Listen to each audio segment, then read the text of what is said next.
Abra a tua Bíblia aí para a gente meditar nesse dia tão maravilhoso de testemunho, de ver essa festa linda aqui, não é? Estava vendo essa disposição dessas mães.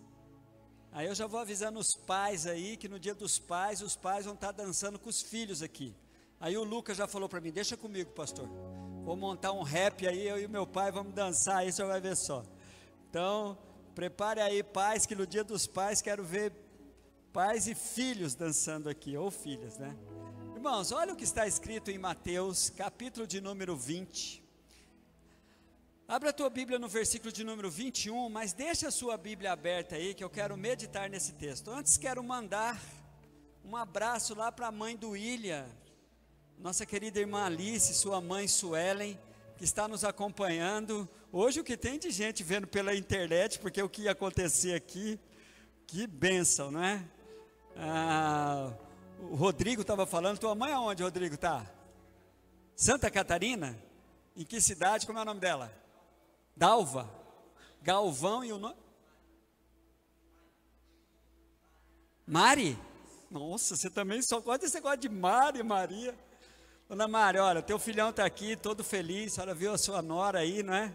Sua netinha, um beijo aí para a senhora, e quando estiver aqui, vem aqui na nossa igreja, amém? Um abraço então para essas mães que estão à distância, quem está aí vendo, porque os pais mandaram, olha, vou dançar, veio pela internet, um beijão para vocês que nos acompanhou hoje, tá bom? Gente, versículo 21 de Mateus, com esse título assim, a minha mãe é igualzinha. Tenho certeza que você já falou isso algumas vezes, quando você viu a performance de uma outra mãe, e você falou para aquele filho, ixi, a minha mãe é igualzinha, minha mãe faz assim também. Versículo de número 21 diz assim, o que você quer? Perguntou ele. Ela respondeu, declara que no teu reino, estes meus 2 filhos se assentarão à tua direita e outro à tua esquerda. Amém, igreja? Deixa sua Bíblia aberta nessa porção aqui de Mateus capítulo 20, porque eu quero trazer à memória de vocês o que estava acontecendo aqui, e uma coisa extraordinária que o Senhor me fez pensar em cima desse texto.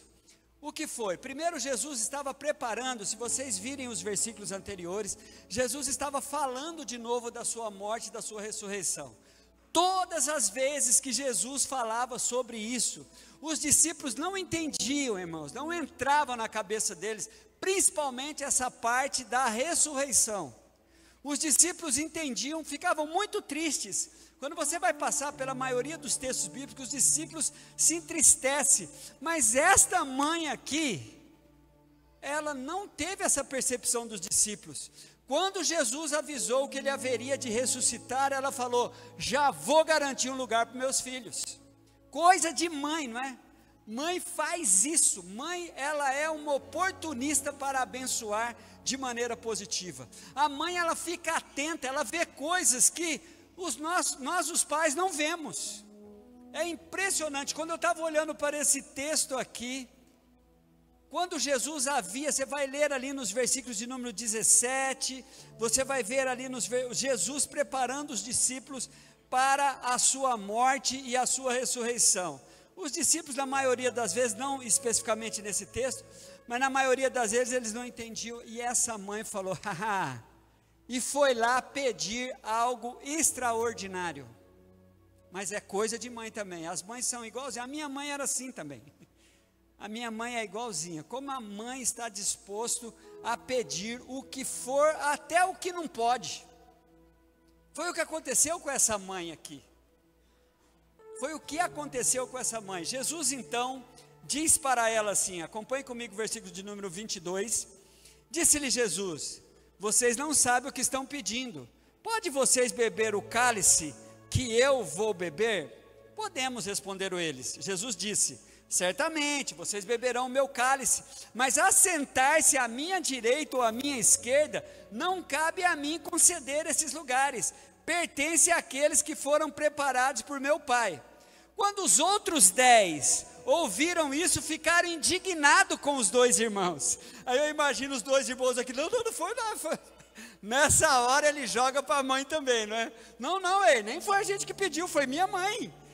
Foi minha mãe que teve essa ideia, ainda que Marcos diz que foram eles dois. Mas é interessante que quando os 10 resolveram censurar assim, pô, como é que vocês têm coragem de pedir isso para Jesus? Eu fico imaginando João e Tiago, não tem nada a ver com isso não. Jogou na conta da mãe, né? Jesus continua trazendo um ensinamento fundamental para nós aqui, quando ele diz assim, ó, Jesus os chamou e disse, vocês sabem que os governantes das nações as dominam e as pessoas importantes exercem poder sobre elas.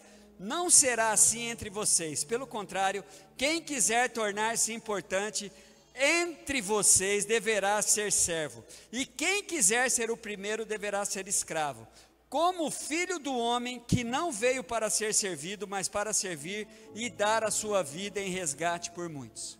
Irmãos, o pedido daquela mãe era um pedido muito comum de mãe.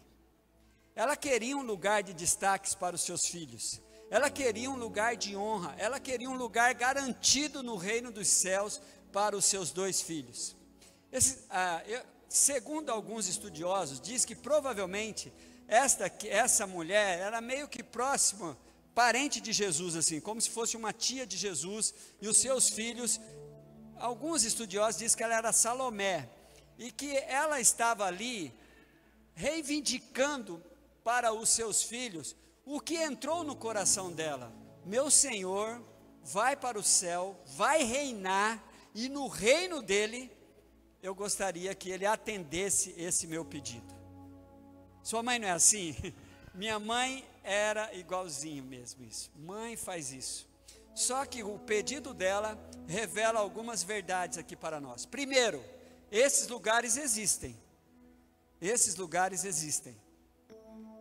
Um lugar à direita de Deus e um lugar à esquerda de Deus, esses lugares existem. Eu imagino que está vazio o da esquerda, porque Jesus está à direita do Pai, né? Pelo menos de uma maneira que a Bíblia revela. Porém, o que eu quero dizer para vocês é que Jesus usa esse pedido do impossível, esse pedido que não estava sobre o governo de Jesus enquanto ele estava ali, para ensinar-nos para que estamos aqui. Para nenhuma maneira, de nenhuma forma, Jesus censurou essa mãe. Jesus foi chamar a atenção dos discípulos, porque provavelmente ele leu o coração dos discípulos, quando eles então começaram a entender a mensagem que aquela mãe estava deixando, que ela cria na ressurreição, ela cria que Jesus iria reinar eternamente. Então por isso é que eles começam a tentar censurar João e Tiago. Aí Jesus diz, olha, vocês precisam saber de que esses lugares existem, mas não está no meu controle. Jesus faz algumas perguntas para aqueles discípulos. Eles fazem, se você olhar para o versículo de número 2, ele diz assim, vocês não sabem, 22 melhor dizendo, vocês não sabem o que estão pedindo.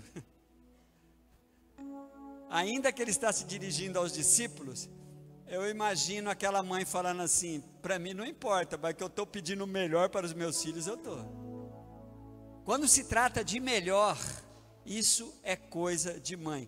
Tanto é que alguns erros que as mães cometem na criação dos seus filhos, sempre é entendido pelos que vão fazer qualquer crítica às mães, que é pelo excesso de ter dado o amor, a proteção.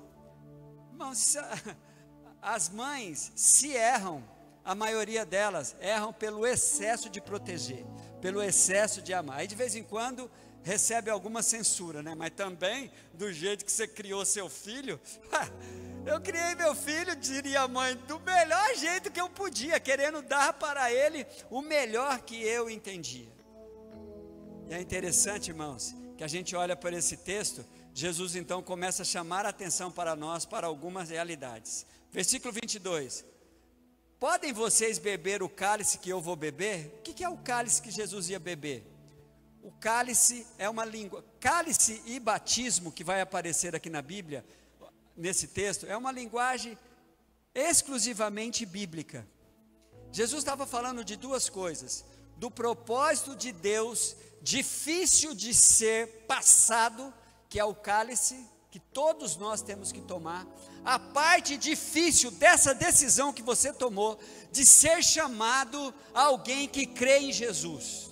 Tem um cálice, tem momento de sacrifício, tem momento em que você precisa se esforçar, tem momento que você precisa deixar bem claro que posição que você está. Eu vou fazer o que é preciso. Quando Jesus pergunta isso para os discípulos, eles falam assim: estamos prontos. E Jesus continua então dizendo para eles: certamente, podem vocês beber do cálice em que eu vou beber? Podemos, respondeu eles. 23, certamente vocês beberão do meu cálice. E isso aconteceu. Tiago foi o primeiro mártir, sofreu pelo reino de Deus. João teve uma vida de mártir. Nós encontramos João preso na ilha de Patmos, quando escreveu o livro de Apocalipse. A Bíblia não diz como João morreu. Provavelmente ele morreu de morte natural, por conta da promessa que tinha em volta dele, segundo o que a Bíblia nos dá algumas nuances. Mas esses dois discípulos realmente pagaram o preço, beberam o cálice.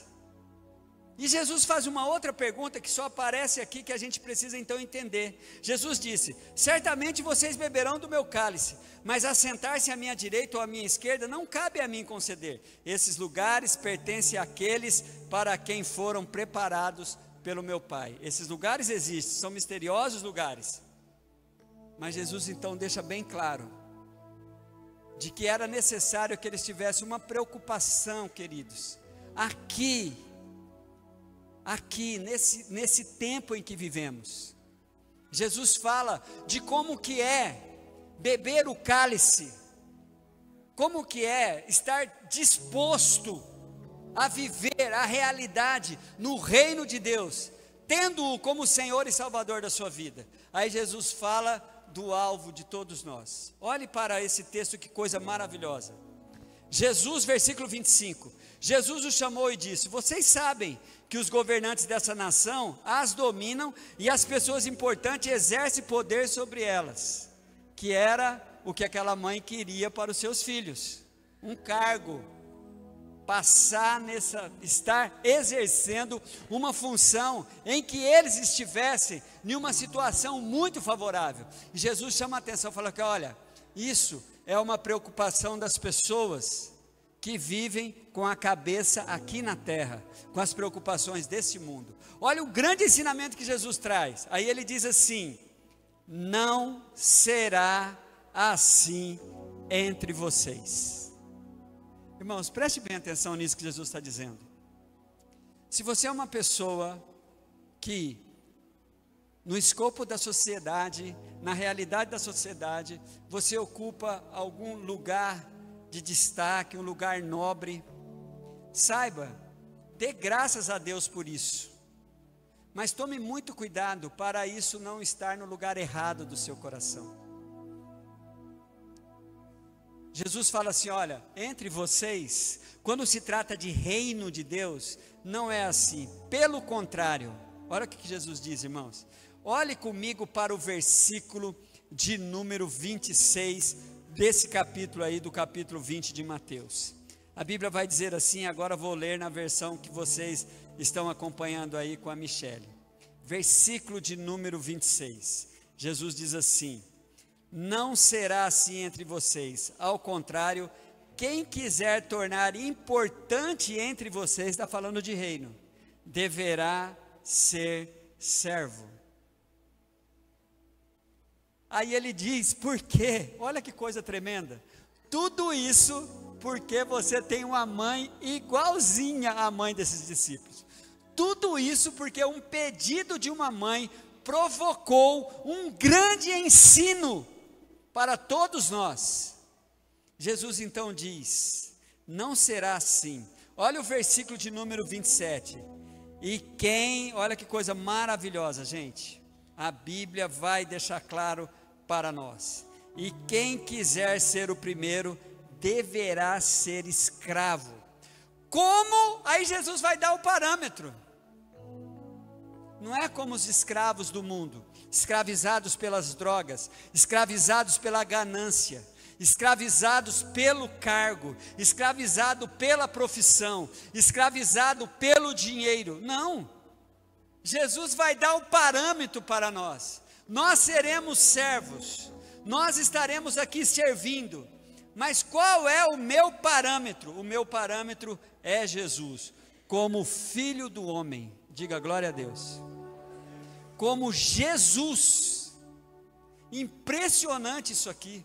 Jesus já começa a dizer os nossos valores. Nós vamos viver aqui, queridos.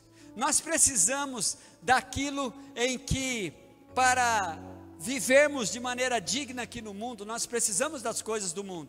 Porém, essas coisas não vão tirar o grande propósito de um filho de Deus aqui na terra, que é olhar para o seu mestre, que é olhar para o seu Senhor, que é olhar para o seu Salvador e falar assim: o meu parâmetro é Ele, o meu modelo é Ele. Aí versículo de número 28, como filho do homem, ele olha, como filho do homem, que não veio para ser servido. Olha que coisa tremenda, irmãos. A pessoa que se destaca no reino de Deus, não é aquele que está todo mundo paparicando, fazendo a vontade dele, não. A pessoa que é a grande autoridade no reino de Deus, é aquela que está servindo, é aquela que está aproveitando todas as oportunidades, para deixar bem claro, que o padrão de vida dela é o Senhor, e o Senhor diz que Ele não veio para ser servido, mas Ele veio para servir, como o Filho do homem que não veio para ser servido, mas para servir, e servir como? Irmãos, não é como capacho, não é como você deixar que as pessoas façam o que querem com você, não é você não reivindicar direitos, porque Jesus o fez, o apóstolo Paulo fez, é você ter uma noção, se precisar, eu dou o que eu tenho mais de precioso, que é a minha vida, em favor dessa causa. E pasme, tá? Olha aqui para mim. Quando você se predispõe a dar a sua vida, quando se trata de reino de Deus, não é a morte que Jesus está falando. É você pegar essa coisa preciosa que você tem, que é a sua vida, e oferecê-la para que Deus a use, e você então será uma pessoa de destaque no seu reino. E dar a minha vida de Jesus em resgates de muitos. Irmãos, é tremendo demais essa mulher que startou tudo isso aqui para nós. Um pedido de uma mãe igualzinha a minha e a sua, uma mãe que queria o melhor para os seus filhos, faz com que nós venhamos estar diante de uma preciosidade do ensino de Jesus, uma disposição muito grande minha e sua, de saber de que eu tenho um parâmetro. Minha preocupação não é com o destaque em algum lugar em que vai me dar esse destaque, à direita ou à esquerda do Pai, não. Minha preocupação é estar olhando para o meu padrão de vida, que é Jesus, na disposição de servir, e servir sempre com um objetivo: o resgate de vidas. Dê o melhor de você, dê o melhor da sua vida, entregue a sua vida para ser usada dessa forma. Não espere agradecimento, não espere reconhecimento. Se eles vierem, amém, mas se não vierem, não desanime, não fique necessitando de que todas as coisas que você faz, as pessoas precisam vir e te paparicar e te agradecer. Você vai estar no meio de pessoas gratas que enxergarão as suas ações, mas na maioria das vezes, irmãos, a gente tem que ter aquela sensação de que Deus está vendo eu servir aquilo que muitos não estão servindo, e eu estou disposto. Essa é a sua disposição interna. Eu estou disposto de dar o melhor de mim. Sabe por quê? Tudo isso começou com uma mãe que é igualzinha a mim e a sua, que só queria o melhor para os seus filhos. Então que o Senhor possa trazer para dentro de nós esse grande ensino, essa disposição de servir como Ele serviu, e dando o que Ele deu para nós, o seu melhor, que foi a sua vida. E é isso que eu vou fazer, darei a minha vida para Ele, para servir a quem Ele quer que eu sirva. E onde começou isso? Diga assim, a minha mãe é igualzinho, fala. A sua mãe é igualzinha.